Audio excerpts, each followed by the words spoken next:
Hello and welcome to Business 360. I'm Shireen Bhan. The headlines we're tracking for you this evening. Stock markets slumped to their lowest level in 3 months. The sensex loses nearly 900 points. The nifty is down almost 300 points. 11 lakh crore rupees in market capitalization wiped out in 2 days.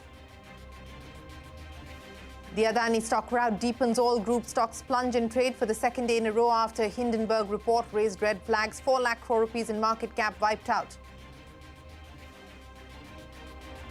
India implements a T+1 settlement plan. All trade-related settlements in top securities must be done within 24 hours or the next working day. A SEBI study separately reveals that almost 9 out of 10 traders lose money in F&O transactions, and the ones gaining most are the brokers. The Finance Minister may provide income tax relief to the middle class in what will be the last full budget before the 2024 election. Sources say those earning more than 8 lakh rupees per annum could see a tax reduction. The 30% tax slab could also be cut to 25% for that particular slab. Japanese auto giant Suzuki unveils its India EV roadmap, plans to launch 6 electric cars across segments by 2030. This includes the EVX SUV launch next fiscal. The company is targeting a product portfolio of 60% internal combustion engine vehicles and 25% hybrid EVs, 15% battery EVs by 2030. Air India is likely to announce an order of 220 Boeing aircraft today. This is the first ever aircraft purchased by the airline after the Tata takeover. The airline is also in talks with Airbus to buy 275 planes. Ukraine's President Zelensky seeks more weapons and sanctions against Russia amidst reports of missile strikes across Ukraine. United Nations Nuclear Agency claims that explosions were heard near the nuclear power station. The Kremlin says it views Western nations' commitments to deliver tanks to Ukraine as evidence of their direct involvement. The Gujarat police files a charge sheet in the Morbi Bridge collapse case, names Oriva MD Jaisukh Patel as one of the 10 accused, even as he remains on the run. Oriva was responsible for the renovation and development of the suspension bridge. 9 others have been arrested already. Well, let's start with what was another day of a sell-off on Dalal Street. We saw the Sensex down 900 points. It came off its intraday low, though, and the Nifty lost about 300 points, ending at the lowest levels that we've seen in the last 3 months. Now, 11 lakh crore rupees in market capitalization has been wiped out in the last 2 trading sessions. The Sensex and the Nifty have lost 2% this week, the worst weekly drop so far in 2023, but 2023 has only just begun. Prashant is here to wrap up the market action for us. Prashant, closing on a weak footing, especially ahead of the budget. A sharp cut and the Nifty ending about 1.5% lower. Banks having it even worse, 3% loss on the Nifty bank. Important levels went, we'll get to that in just a bit. The Adani group was the one which sold off as a whole, and I mean cuts between 5 and 20% depending on what you look at. The stocks are on your screen, and they recovered from the lows of the day, but ending with the sharp cuts. Ambuja Cement and ACC are the others which also lost because of the same reason. Banks are down sharply, so SBI was the top loser in the Nifty, but other names like ICICI, IndusInd Bank, Kotak, etc. also lost. But not just private banks. The Nifty PSU Bank Index was the top loser on the sectoral front, and that told you something. Metals is another area, unrelated, which was down and under pressure. Mid caps and small caps also saw selling. There was a fair bit of, collateral damage in that sense, which was visible throughout the market. Unrelated sort of stocks also coming under pressure. Earnings have missed in many cases recently. The earnings season is on. So Dixon, TeamLease, Indus Tower are 3 names where we saw sort of continued sharp reactions on the downside. And then you had broader pressure in names like HPCL, Angel One and NCC, which lost a fair bit. The Nifty on an intraday basis broke below 2 important levels, an important retracement level, and the 200-week exponential moving average also was breached intraday. We've closed above both these levels, so the support levels are very clear. It stands at about 17,500, 17,550, roughly in that area, and it's important it's held. Next week, of course, is the budget and the Fed decision. Could those be a bit of a catalyst, a turning point, because the market is going into them very weak? That's something we'll need to wait and watch. Back to you. Yes, will the budget provide the trigger? And of course, we will be tracking the FOMC commentary closely as well. Prashant, many thanks for joining us. As Prashant mentioned, shares of the Adani Group continue to remain under pressure. This after a report by Hindenburg Research revealed short positions and flagged multiple risks. The rout has now wiped out 4.2 lakh crore rupees from the group's market capitalization in the last two trading sessions. Shares of the Adani Enterprises, which kicked off its follow-on public offer, slumped more than 18% to fall below the lower range of the FPO price of 3,112. Meanwhile, Adani Group said it is considering legal action against Hindenburg Research, calling the report maliciously mischievous. However, Hindenburg said it stands by its report and has challenged the Adani Group to file the lawsuit in the US, where it is based. Nimesh joins us now with more on the fall across the Adani Group stocks. Nimesh. Hi, Shirin. So as you rightly pointed out, there was massive selling across all the Adani Group stocks. All the stocks ended between 16 to 20% lower. In fact, in intraday, many of the stocks were down, like Adani Port and Ambuja were down. In fact, even 25%. Now, there are some important, fundamental things to watch out for many of those Adani Group stocks. I'll start with Ambuja first. That stock ended around 390, but the open offer price of Adani was 385. And in intraday, in today's trade, the stock actually slipped below that open offer price as well, the price at which Adani bought over from Holcim and made an open offer. Remember, in Ambuja Cement, the promoters are infusing money via preferential warrants at 418 rupees per share. So even at today's closing price, the stock is below even that price at which the Adanis are putting money in Ambuja Cement. Similarly is the case with ACC as well. The stocks fell way below 2,900, while the open offer price for ACC was 2,300. So even that stock was way below that open offer price. If you look at Adani Ports, that stock was volatile. At one point in time, it hit a low of 350 or 550 as well. Now, Kotak put out a note today morning. They've upgraded the stock to a buy. They have a target price of 860 on the stock. And now, after today's fall, the stock is actually below even 11 times FY24, EV to EBITDA. So, on valuation, it's done attractive, and that's what a lot of analysts spoke about. But intraday, the stock had hit a low of even 350. Look at Adani Enterprise. That stock is going to be in focus because the FPO started today. While the anchor have come in at the higher end of the upper band, which is 3276, but the stock has fallen below the lower end of the price band for retail and HN investors. Now, for the Adani FPO, the important will be the last day. One time QIB has to subscribe, and 90% of the book has to go through for the FPO to go through. So that will be very important. But many of the stocks got hit below the very crucial levels, the open offer prices, and the fact that the Adani Enterprise price is now below the FPO price, where there is a retail discount as well. So that will be very important to watch next week, because the FPO closes on 31st of January. All right, Nimesh, many thanks for joining us. We will be watching that date closely, as well as the stock movement. It's a historic day for the Indian stock market. It has become the first in the world to fully transition to a trading plus one-day settlement cycle. Now, this means that the shares sold or bought will reflect in the investor's demat account the very next working day. Earlier, transactions on the stock exchanges were settled after 2 working days. The move will lead to faster settlement and faster liquidity for investors, so a positive move there.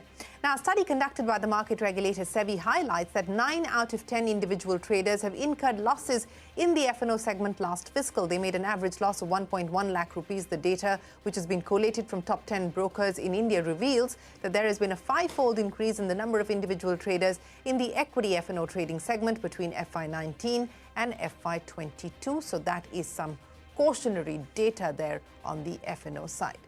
Budget 2023 will be the last full budget before the general elections next year, and the finance minister is likely to play a balancing act between populism and fiscal prudence. Sources tell CNBC-TV18 the government is looking to provide some tax relief to the middle-class salaried employees. Parikshit has been standing by with the details. Parikshit, could this be the budget for the middle class? Recognizing the contribution of the middle class would be a key theme in Budget 2023. The centre is likely to announce significant changes in the tax regime to reduce the tax burden and put more disposable income in the hands of the aspirational classes. One such step is the likely introduction of a new tax slab for those earning between rupees 8 and 10 lakhs and a reduction of the tax rate on this category from 20% currently to 10%. Also, the 30% tax rate on those earning more than 10 lakh rupees could be reduced to 25%.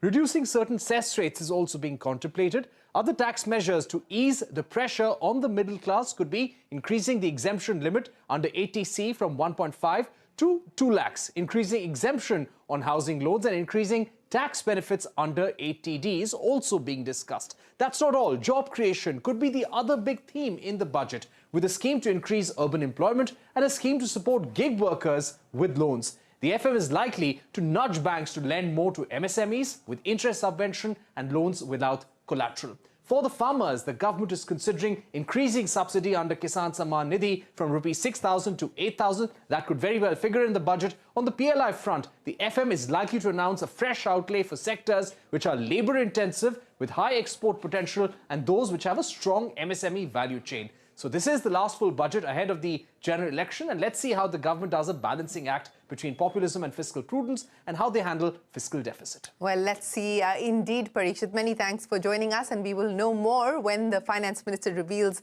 the budget on the 1st of February. What does India Inc. expect from the budget? At 7 p.m, we bring you a special broadcast with the top brass at the Confederation of Indian Industry on the budget wish list ahead of Budget 2023. Well, back to news. Air India completes a year under the Tata's wings today. The airline is likely to announce a large aircraft order of 220 Boeing planes, according to a Reuters report. The airline is also in talks with Airbus to buy 275 planes. Madiha joins us now to explain what this means for Air India's fleet size and its expansion plans. Madiha. Well, this has been a highly anticipated and awaited announcement after months of tough negotiations. The airline is expected to buy around 500 aircraft, and if we go by the Reuters report, then the airline is possibly sealing part of this large order with Boeing for 220 planes. This includes 190 Boeing 737 MAX, which is a narrow-body plane. Then there are 20 Boeing 787s and 10 Boeing 777X, which are wide-body planes. The second part of the deal, as per the report, includes 275 Airbus aircraft. These will have 235 Airbus single-aisle jets and about 40 Airbus A350, which are wide-body aircraft. So it is pretty clear from the order that Air India is looking to expand its business on domestic and short-haul destinations like the Gulf, South Asia and Southeast Asian countries, and wide-body planes will be utilized for the US and European destinations. The airline has already added 16 new international routes and is likely to add more in the coming days. And let me tell you, this is not just the first time that Air India will be placing aircraft orders since the Tatas took over, but it is also the first time in 18 years that Air India is buying new aircraft, the last one being in 2005 when the government had allowed the airline to buy 111 planes. The airline currently has 218 planes in its fleet, including that of Air India Express, Air Asia India and Vistara. And for now, it has the second largest fleet after Indigo. Well, Madiha, many thanks for joining us. Yes, much awaited there, the decision by Air India to expand its fleet, replenish the existing fleet as well, and that is going to be great news as far as customers are concerned. Time for us to head into a short break, but when we return, toy makers seek more SOPs, lower logistic costs to boost sales. Well, the government is mulling a 3,500 crore rupee production-linked incentive scheme for the toy industry. The government believes there is a strong manufacturing and export potential for India's toy sector, which could become a $3 billion industry. My colleague Danish Anand travelled to the toy city in Greater Noida to gauge the mood of manufacturers ahead of Budget 2023.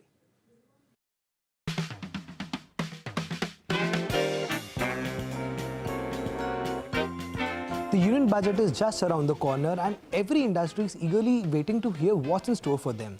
One of the industries that is very eager for 1st February is the Indian toy industry. Although the Indian toy industry is $1.5 billion strong, but the global market share is just 0.5%. We are present at Toy City in Greater Noida, which is near the national capital, to find out what is the toy industry's budget wish list. The Indian toy industry has been a priority sector for the government as part of the drive towards greater self-reliance in manufacturing.